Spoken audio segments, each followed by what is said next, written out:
Welcome to the deep dive. We sift through stacks of info to pull out the key insights, giving you that shortcut to being really well informed.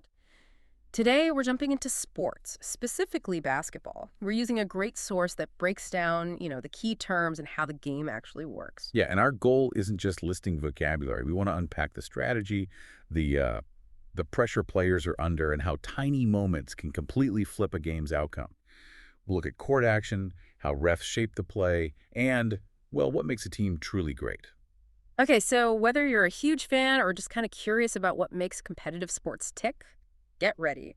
We're exploring the court, the calls, and those defining plays. So, thinking about basketball, some terms are, fundamental, like foul. We mostly know it's something not allowed, but the source gets into the impact, right? Even subtle ones. That's a great point. I mean, sure, a really obvious foul like kicking someone, that's clear. But the source really highlights how those questionable calls, the soft fouls on the referee, who's basically the judge, how they can really mess with the flow. Right, the momentum. Exactly. They're not just small rule breaks, they mess with players' heads. Imagine a ref being too strict, like not letting them play at all. Yeah.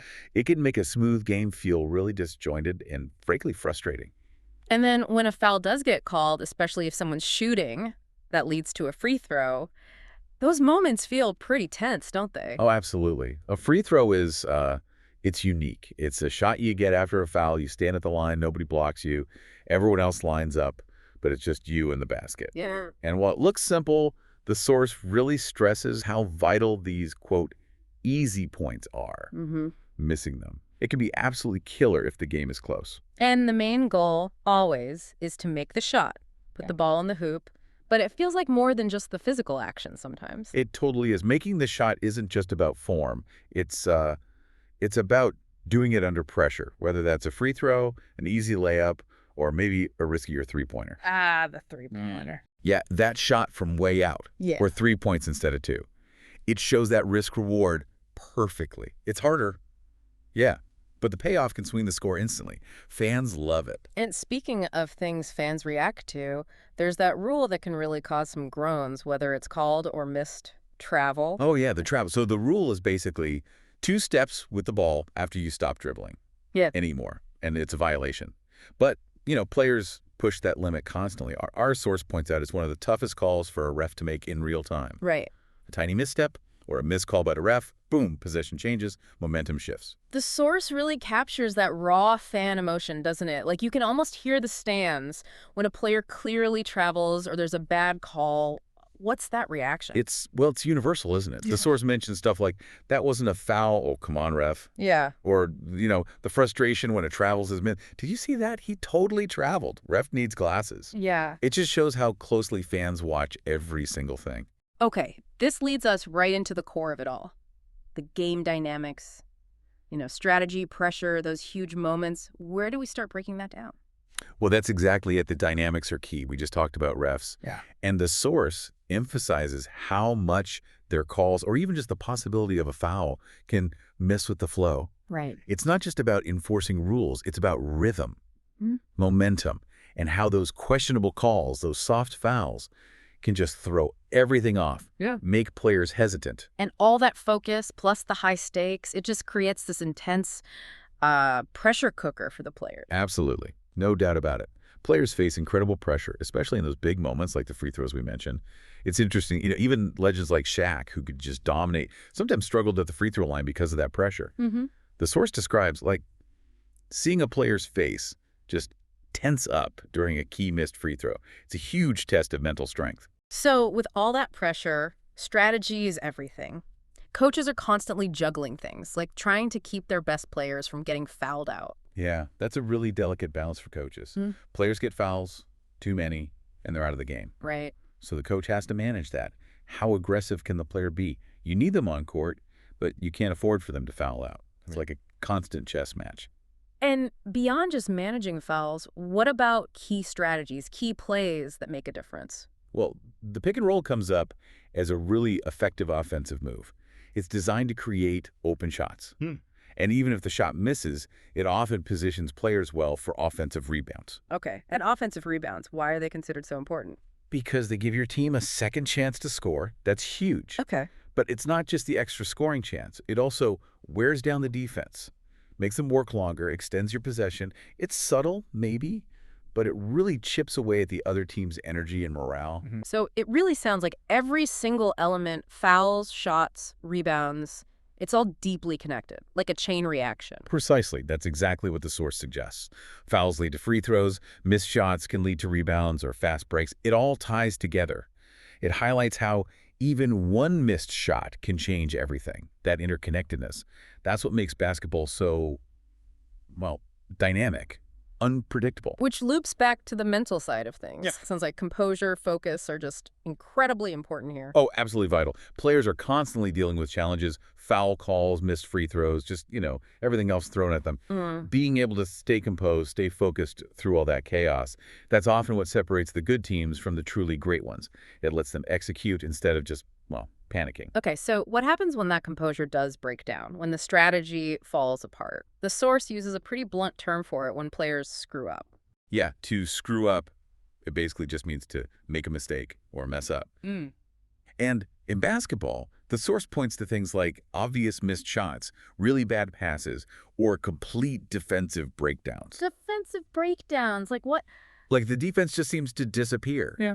Letting opponents get wide open shots, not even challenging easy layups, those are called out as huge mistakes, just giving away easy points. And it sounds like one mistake can easily lead to another, like a domino effect. Totally. Pressure, frustration, they often cause players to lose their focus.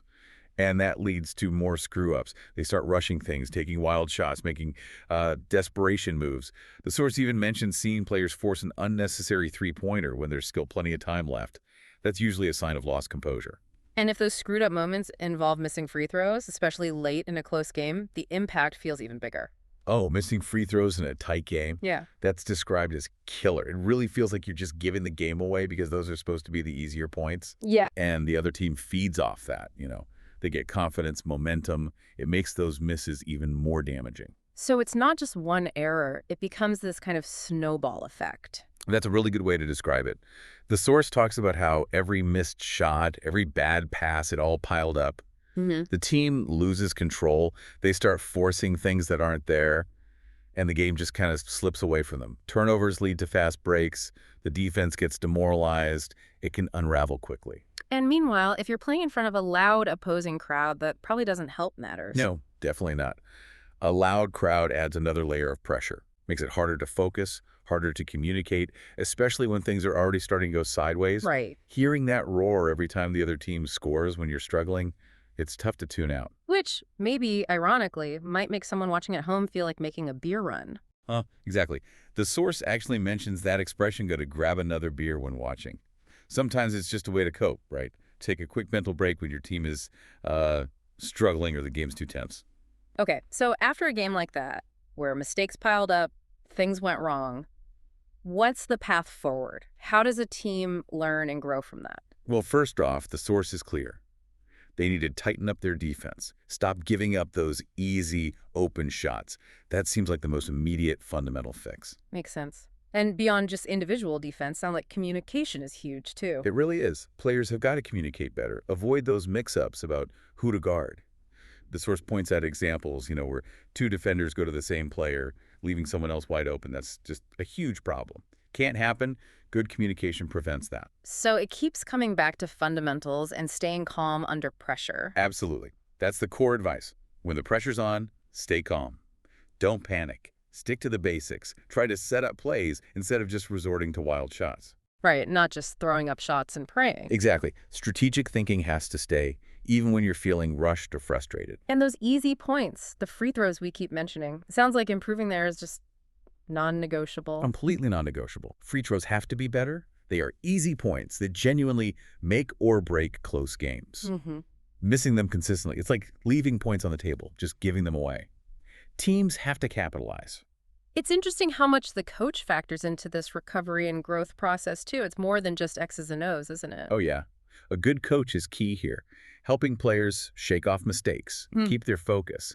The source even speculates about needing more discipline or maybe mental training, recognizing that, a lot of sports is mental. You can have all the physical skills, but if your head's not in it, if you lose focus, it doesn't matter much. The coach really guides that mental side. And connecting back to communication, the teamwork aspect seems critical. It sounds like trying to do it all yourself often backfires.